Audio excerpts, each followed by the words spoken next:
ताई आपलं नाव? संध्या महादेव लोयकर. मी तीनबती चौकात राहते, 217 येते, तिथून आहे. तुमच्या भागामधून कोण कोण उमेदवार उभे आहेत सध्या? सपनाताई बिसे, मेघाताई भोसले, अभिषेक वाळवेकर, ओमकार सुर्वेदादा असे चारही उमेदवार आमच्या प्रभागामध्ये आहेत.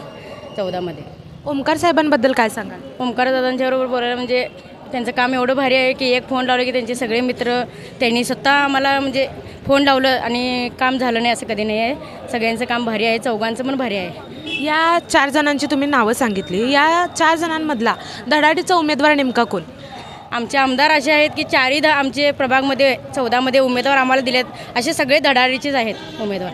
कुणाचं म्हणजे असं काम असं हे नाही आहे. फोन लावला तिथं लगेच हजर होणार आपली चारही उमेदवार. जसं तुम्ही ओंकार सरांबद्दल सांगितलं तर त्यांनी कोणतं काम केलं असं जे तुमच्या लक्षात आहे? त्यांनी समाजसेवा पण भरपूर केल्या. जिथं प्रॉब्लेम आहे तिथं फोन लावला आणि त्यांनी पोचले असं कधी नाही झाले. सगळी कामं केलेत. कुणाचं पण असं घरगुती असू दे ना तर बाहेरचा विषय असू दे सगळा त्यांनी सॉल्व केलेला आहे.